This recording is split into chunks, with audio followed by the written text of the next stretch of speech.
Well, hey friends, welcome back. It's been an insane day. I have two sticky chickies who are down with the crud. So I'm only popping out for like 10 minutes of garden therapy. And sometimes that is literally all you need. But I want to pop you down here to my hellebore patch. And I want to walk you through kind of like some hellebore basics, what I'm doing with them this time of year, and the mistakes I have made.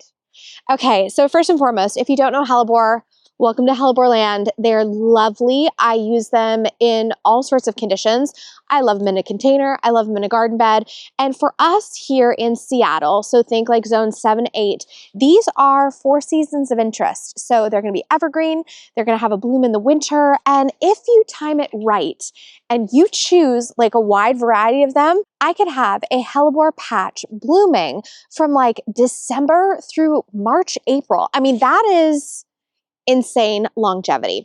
So essentially, I want to walk you through just some like nuts and bolts things to think about when you are investing in hellebore. First and foremost, they're expensive. They are expensive. And it's one of those things where you just get what you pay for. Now, when you're getting into hellebore territory, there's a whole bunch of series. In fact, gosh, Little Prince down in Oregon, they had a huge hellebore rollout a couple of years ago with a lot of new introductions. You guys also might be familiar with the Ice and Roses series. That's another one that's really fantastic. I actually prefer to use those in containers because they are more upright and their faces are upward. But here, I just have a nice little selection of some rescues. I will tell you though, I have 2 favorite children in here and one that's just like, she's just okay. But I did make some mistakes. So I'm going to walk you through it. First and foremost, I want you to understand the hellebore. Hellebore are very tolerant. You can grow them in a variety of conditions. In terms of soil, the only soil they're really not going to dig on is something that's waterlogged or too much heavy clay. That's not their jam. If you still love these and that is your site condition, I just want you to plant them a little bit high. Here down in my cut flower garden, we have insanely sandy soil, and so I've never had to worry about this. They're also pretty drought tolerant in my region. You water them to get them established, and they have they're just bulletproof once they're up and running. Now, in terms of care, this is a great item if you are a low maintenance gardener. I touch these one time every year, and that's it. In terms of disease, they're actually very disease resistant. Usually the only thing I will come up against here is some hellebore aphid. Hellebore aphid is interesting. It usually is very like white and sappy, and I hit it with some insecticidal soaps. There's about 1 million different varieties out there, but that's typically the only pest that I encounter when I'm growing hellebore. Now, I mentioned that I had made a mistake, and I will tell you what that mistake is. I've planted them down here, and you cannot see me, but up there is my house. Well, where am I in the middle of winter? I'm in my house. And like a dum-dum, I planted them where you can see 0 hellebore in the wintertime. So these will stay here for now. I am going to be working on a garden bed closer to my house, and these will for sure be transplanted to that new location once I have it prepped. But this is just they were going to go in the compost, and so I saved them. So a hellebore, each year it is going to send out new leaves and new beautiful florals. But what happens is over the kind of year of this hellebore growing, it sends out this beautiful stalk, which you can see happening right here. It's like so gorgeous. And then at the very end, after it blooms and blooms and all summer, about this time of year, before the new growth comes out, all of last year's growth just goes poof, and it like falls down flat.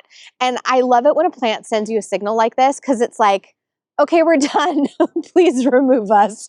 And it's just like, it's like gardening for dummies. So essentially, when you are pruning your hellebore, it is so easy.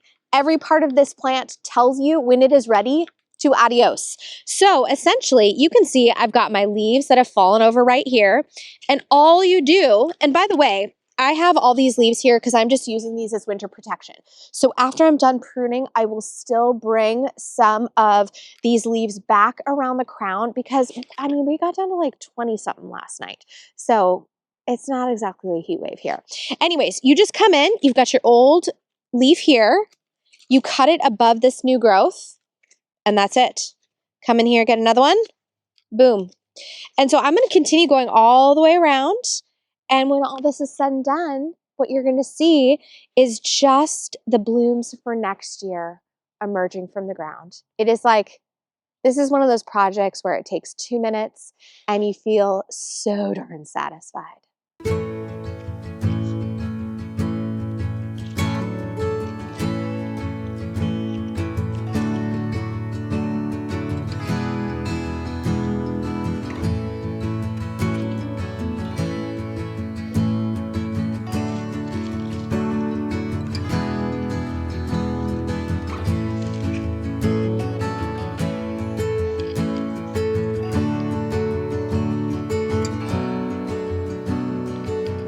By the way, I did not mention this before, but you know, like most things in the garden, hellebore is totally poisonous and the sap can cause irritation.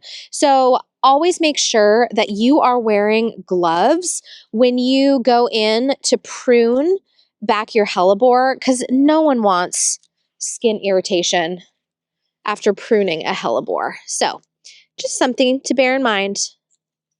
Also, the other thing is, you actually do not need to divide hellebore. It's more of a do you want to type of situation. By the way, for reference, I have 2 totally different varieties of hellebore here. This one on my right is a very classic Lenten rose hellebore. Check out this leaf. It's more petite, less serration to the edge. It has a tidier habit and is a bit more of a deep green. On my left here, check that out. This is the leaf of one of my more heirloom varieties of hellebore. Now, this is actually a beautiful double hellebore, meaning it has multiple rows of petals that go around. It has a much larger leaf, fewer leaves, and a very heavy serration. Now, this one is actually my preferred child.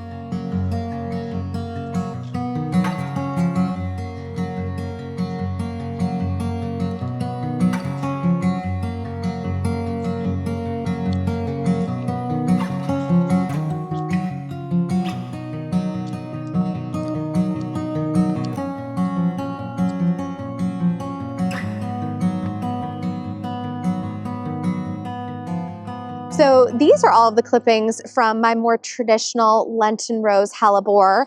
It's a bit more hybridized. This is what you're more commonly going to see. It's like a creamy white versus this. There's only 4 leaves here, but holy cannoli, look at the size of them. And this was from my more heirloom variety. I don't even know which one this is, but it is double, it is pink, and it makes me incredibly happy. Last but not least, hellebore is one of those awesome plants that it doesn't need to be divided. However, you can divide this.